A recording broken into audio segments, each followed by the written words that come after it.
mag-subscribe ka na. Hello, hello, hello, hello, universe. Hello mga buweks! Magandang gabi sa inyong lahat. Galaw-galaw para hindi mapaimburnal. Hello sa ating mga subscribers dyan. Ganun din sa ating mga new subscribers. Welcome to Parade of Beauty! If you are here tonight, welcome to the new era of beauty! Diba? Beauty is in you. Diba? Kamusta naman kayo mga buweks? Magandang gabi sa inyong lahat sa mga nanonood ng live namin kanina ni Contessera Pageantry. Maraming salamat po at sa mga nag-like sa inyo. Ayan, thank you so much. At ayan, sa mga 1 million viewers agad-agad, thank you so much. Ayan, sa mga nanonood dyan, galaw-galaw ha, mag-like na kayo, diba? Para hindi may stroke, diba? Anyway, ito nga mga buweks, no? Papasok lang na balita. Naku, nakakaloka naman ito. Nagdi-dinner kami kanina. So, sinundo ko yung anak ko kanina sa eskwelahan, no? Tapos dumiretso kami ng ng mall kasi daw gusto niya ng Thai food daw. So kumain kami sa restaurant ng ng Chai Chai, no? So ayun, hinintay ko lang yung asawa ko doon kanina. So lahat kami kumain doon. But anyway, habang nagba-browse ako, habang hinihintay ko ang mga hinihintay tuloy. Habang nagba-browse ako sa Instagram, biglang ayan, habang hinihintay ko pala yung pagkain namin, no. Parang nung nangyari kay Atisa Manalo, nung Monday 'yon, kung hindi ako nagkakamali, no. So hindi Monday ba 'yon? Hindi. Wait lang. Thursday 'yon, Thursday pala, Thursday. Yan, yung kay Atisa Manalo. So ayun, nung nasa restaurant kami, nung Thursday, no, Thursday night, nagdi-dinner kami, ayan.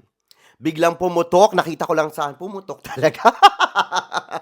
So nakita ko ngayon kay Atisa Manalo na lalaban ito ng Miss Universe Philippines ngayong taon. Ngayon naman nasa restaurant na naman kami. Ayan, meron na namang every time na nasa restaurant kami, no? May pumuputok na balita. Hindi ko na kinakaya ito. Ayun nga, si Papa Nawat ay talaga naman pasabog ito mga buweks. Nakakaloka ito, hindi ko kinakaya ito, no? Siya na ang National Director ng Miss Universe Thailand. Nakakaloka. So, wala na dyan si Tessie Tomas. Jiwa? Anong nangyari? But anyway, mukhang grateful naman si Tessie Tomas, no? Kasi ayan, very thankful siya na, alam mo yon, na naging part siya ng Miss Universe Thailand. Siguro magpo-focus na yun sa ibang niya, sa mga ibang plano niya sa buhay. Siguro napagod na rin siya, di ba?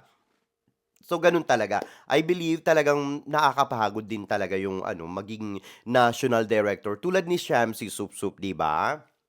So, si Shamsi ay pinalitan na ni Ariela Arida, di ba, sa Miss Universe Philippines as national director. Well, kay Shamsi Supsup naman, magpo-focus na lang yata ito sa pagtakbo, no?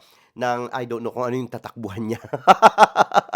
Sa politika, ganon. But anyway, eto nga, nakakagulat. Siyempre, no, alam naman natin si Papa Nawat at saka yung Miss Universe nung 2023 sa Vietnam, 'di ba? Kung hindi ako nagkakamali. So, hindi sa Vietnam 'yan. Sa yan, kay Roberta Tamundong 'yan eh. Sa yan, sa Indonesia, 'di ba? Noong 2022. 'Di ba lumabas nga diyan yung 'di ba yung kabibili lang ni Halu ng Miss Universe organization. Tapos 'di ba nung may papageant ng Miss Grand International, kung natatandaan nyo, doon sa LED nila binagsakan, 'di ba, ng MGI yung tawag dito, yung MU, ayan yung Miss Universe, di ba? Na sila na daw ang talagang the one and only, di ba? Pero ngayon, parang bumaliktad na ang mundo, di ba? Kitang-kita talaga na love ni Papa Nawat ang Miss Universe pa din, di ba?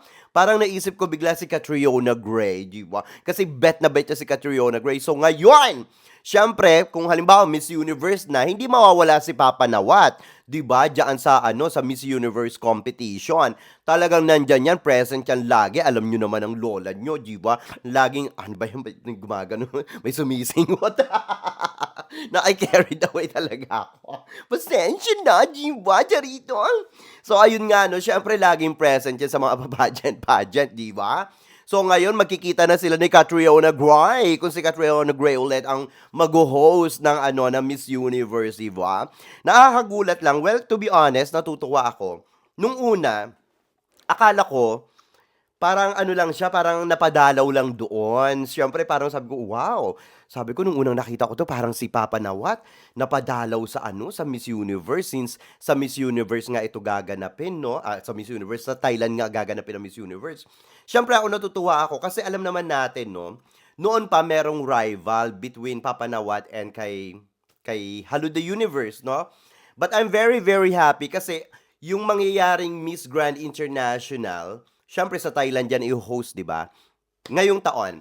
Tapos yung Miss Universe sa Thailand din, kung iisipin mo, nakakatuwa lang na itong dalawang ito ay talaga namang nagsanib puwersa na mga buweks, di ba? Parang natutuwa ako in a way, no? Kasi syempre, kumbaga at least si Hello the Universe, makakakuha yan, makakahingi siya ng mga advices, ideas kay Papa Nawat para, alam mo yun, mapaganda yung production ng Miss Universe, lalong-lalo na ngayon sa Thailand, di ba? So natutuwa ako dyan. Kanina nga nung nakita ko yun, sabi ko, sana pala si Papa Nawat na lang yung kumuha nung ano, nung Miss Universe organization, di ba? Yung pagmamayari kesa dun kay Raul, di ba?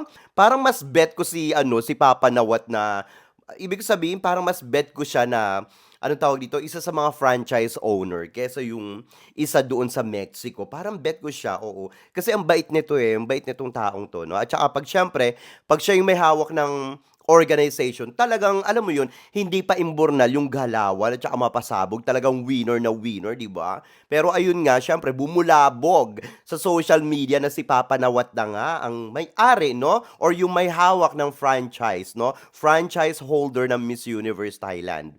Medyo nanghihinayang ako dun sa ano, sa Instagram account ng Miss Universe Thailand. Syempre, baliwala na yan. Kumbaga, iba na yung ano, iba na yung Miss Universe Thailand na Instagram account. So, ano na mangyayari dun sa ano? Pwede bang bigay na lang nila sa akin, di ba?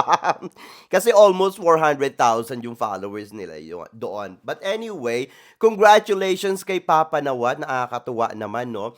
Tapos nag-message sa akin, eto ha, yung aming ano, yung hindi pala siya yung nag-message. Ako pala yung nag-message, nag-congratulate ako. Sabi ko, "Congratulations to Papa Nawat." At saka siyempre nag-email na rin ako kay Papa Nawat. Tapos ayun, tuwang-tuwa rin naman ang aming manager sa Miss Grand International.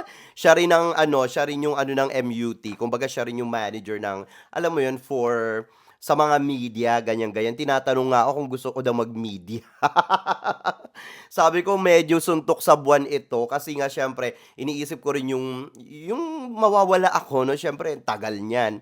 Siguro kung magme-media ako dun siguro mga 1 week lang pero parang unfair naman yun, 'di ba? Ibig ko sabihin para sa kanila.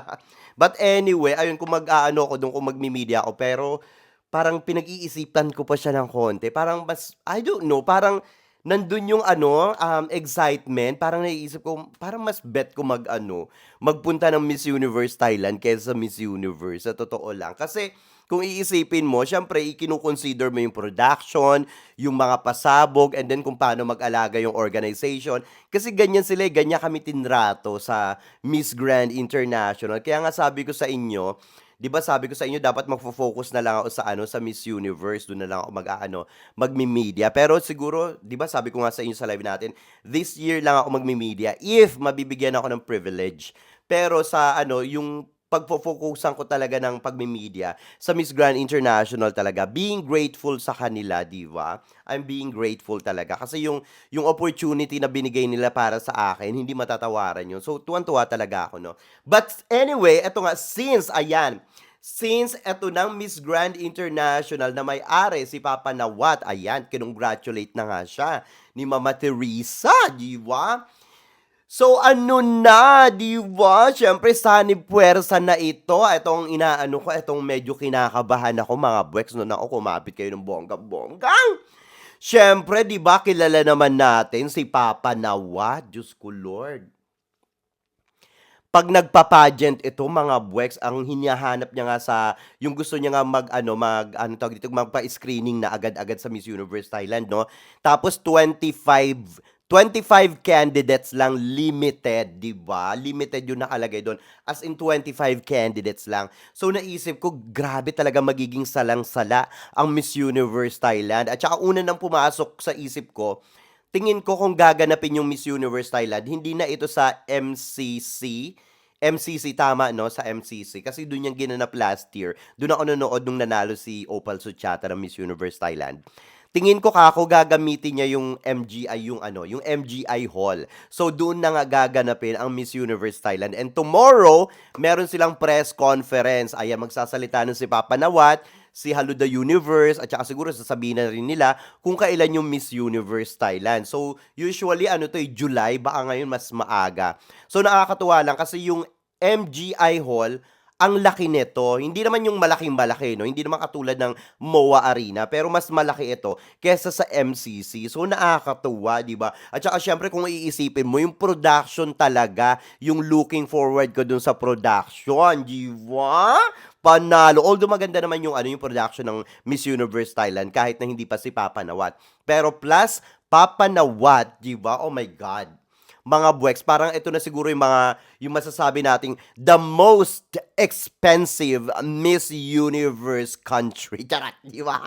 Sila na yung talagang, ay nako, talagang pasabog kung pasabog ito. Alam nyo naman si Papa Nawat, di ba? Hindi nagpapahuli yan sa mga ganyan-ganyan. Kaya lang ito lang naiisip ko mga buweks, no? Kung si Papa Nawat ang may-ari na ng Miss Universe Thailand ngayon, yung franchise, no? Pumasok sa isip ko diyan yung ano, 'di ba, yung national director ng India, ng Miss ano, Miss Grand Interna or Miss Grand India, 'di ba? Parang naisip ko, oh my God. Doon ko na-realize na talagang napakaliit lang ng mundo ng pageantry, 'di ba? Though ayan, wala na nga siya sa Miss Grand International, etong national director na ito, no, si Nick Hill, ayan, no? Ni Rachel Gapta, yung kanyang national director. Tapos magkikita pa rin sila, 'di ba? Siyempre magkikita 'yan sa during Miss Universe. Ano na, 'di ba? Kamusta naman, 'di ba? Magkikita sila, 'di ba? Eh 'di ba nagkasagutan 'yan sa social media. So ano na, 'di ba? Eh siyempre kanino ba naman kakampi si ano si Hello the Universe? Siyempre dun sa kababayan niya, kay Papa Nawat. But to be honest, I'm very very happy na Papa Nawat and Hello the Universe, they are okay now. Nakakatuwa 'yan, no? Eto nga 'no, ang naiisip ko lang since si Papa Nawat na yung may-ari ng, yung franchise 'no ng Miss Universe Thailand, parang naisip ko, siyempre alam natin si Papa Nawat 'pag ano 'yan, 'pag nagpapa-pageant 'yan, siyempre ayaw niya ng lalamya-lamya, 'di ba? Siyempre nag-uusap na 'yan si Hello the Universe at saka si Papa Nawat, 'di ba? Tungkol na dapat ganito yung kandidata, dapat ganito, ganyan, ganyan, ganyan, 'di ba? Hindi puwedeng papetiks-petiks lang, kailangan laban na laban, 'di ba? Knowing Papa Nawat, 'di ba? Ayaw niya ng ano, pabebe sa entablado, 'di ba? Ay naku, siyempre maiimpluwensyahan niyan si Hello the Universe kung hihingi si Hello the Universe ng mga tips kay Papa Nawat, 'di ba? Ay naku, eto nang naano-ano ko ngayon, eto nang nakikinikinita ko ngayon. Baka mamaya, eh, ang hinahanap talaga nila dito sa Miss Universe ngayon dahil nga siyempre nanghingi na, for sure nanghingi na yan ng ano, ng mga tips si Hello the Universe kay Papa Nawat, 'di ba? So baka mamaya sinabi ni Papa Nawat na kailangan ganito, dapat yung ano, yung kandidatang ipapanalo mo kailangan total performer talaga, 'di ba? Yung talagang maganda na, okay, may utak na, tapos ganito ganyan pag nag-perform sa rampahan dapat talagang pasabog, 'di ba? Mala MGI, ay mga buweks. Parang si Iliana Marie Aduana na talagang pwedeng ipadala sa Miss Universe ngayong taon. 'Di ba? Ay, kinakabahan talaga ako mga buweks. Oo, kasi siyempre kung itong si Papa Nawat panigurado diyan yung mga sumali diyan ng ano, ng Miss Grand Thailand magsasalihan 'yan. Magsasalihan 'yan sa Miss Universe. Siyempre may contact 'yan kay Papa Nawat. Malalapit 'yang mga 'yan kasi tignan niyo naman yung Miss Grand International nung nakaraang taon, 'di ba? Yung nagkaroon sila ng ano doon sa headquarters nila, yung press conference doon. 'Di ba kahit na yung mga matatagal ng Miss Grand Thailand na sumali, 'di ba, nung mga una-una pa, 'di ba nandun sila? So talagang malapit sila kay Papa Nawat. So alam natin pag ito lumaban sa Miss Universe, halimbawa na-accept sila sa screening, no? Siyempre alam niyo naman yung mga rampahan nito. 'Di ba talagang palaban kung palaban mga buweks? 'Di ba malay niyo sumali pa diyan si ano, anong tawag dito, si Engfa, 'di ba? Siyempre Miss Universe Thailand ito at malapit ito kay Papa Nawat, 'di ba? Ay naku. Ewan ko, ayoko na magsalita mga buwek, siyempre parehas chay-chay yan, alam niyo na 'no? Bahala na talaga. At saka ito pa siyempre 'no, since si Papa Nawat ang may-ari ng franchise 'no, ng Miss Universe Thailand, parang iba yung dating sa akin mga buweks. Alam mo yun, siyempre si Papa Nawat gusto niya nangunguna siya, 'di ba? Puwede siyang makakuha ng, yung award na nakuha ni ano, ni anong tawag dito, ni Jonas Gafu, 'di ba, ni Mama Jai, 'di ba? Siyempre kung production talaga mga buweks, puwedeng siya makakuha ngayong taon. Alam niyo 'yan, 'di ba? Ano pa ba yung mga posibleng mangyari? Siyempre, first year ni Papa Nawat sa Miss Universe ngayong taon. Siyempre, hindi papayag yan na mapaimburnal kahit nasa Thailand yan i-ho-host mga buweks. Talagang siyempre gusto niya magkaroon ng corona, 'di ba? Kauna-unahang corona or at least placement sa Miss Universe, panigurado 'yan mga buweks. Panigurado talaga 'yan, nako, itataga ko yan sa bato. Hindi yan si Papa Nawat papayag ng ganun-ganun lang. Siyempre, kaya niyan kinuha rin yung Miss Universe franchise para sa Thailand. Siyempre, isama na natin dyan na si Haluda Universe yung may-ari, di ba? Parang siyempre, ang lakas ng ano niyan, ang lakas ng anong tawag dito, tiwala na, siyempre, kababayan mo, talagang parang every year, hindi mapapaimbor na lang Thailand, di ba? So, parang siyempre, lahat ng credits na yon na kay Papa Nawat. But in fairness naman sa Thailand, talaga naman nagpe-perform din sila kumpara sa mga Indo, jiwa. Kaya sa ating ngayon, nako, parang kailangan talagang pumili kayo ng ano, talagang pwedeng ipadala sa Miss Universe ngayon sa Thailand, mga buweks. Ayan, nakikita ko talaga, no? Parang feeling ko, magkakaroon ng twist sa Miss Universe ngayon since nandyan na si Papa Nawat. Siyempre, ang galawan ng mga kandidata dyan kay Papa Nawat, talagang pa-MGI. Yan ang gustong-gusto niya, diba? Nakakaloka itong bardagulan ngayong taon. Para magiging Miss Grand International ng Thailand ngayon, diba? Ibig sabihin, magiging Miss Grand International ng Miss Universe ngayon, diba? Dahil yan ang kalibre ni Papa Nawat, yan ang pipiliin niya doon, diba? Anyway, natutuwa lang talaga ako na I'm very, very happy. Siyempre, no, dahil nga sa accredited media tayo dun sa ano, Miss Grand International, I'm very, very happy for Papa Nawat and deserve niya talaga yan, no? Kasi si Papa Nawat talagang he is a certified queen maker and I'm pretty sure kayang-kaya niya yan, di ba? Hindi ito magpapahuli. Nakakaloka ito. But anyway mga buwaks, ano masasabi nyo dito sa ating mga chika ngayong gabi? Mag-ingay kayo sa ating comment section para makita ko rin ang inyong mga opinyon. Hanggang sa susunod natin mga chika-chikahan. Bye for now mga buwaks and I love you all. Bye! See ya!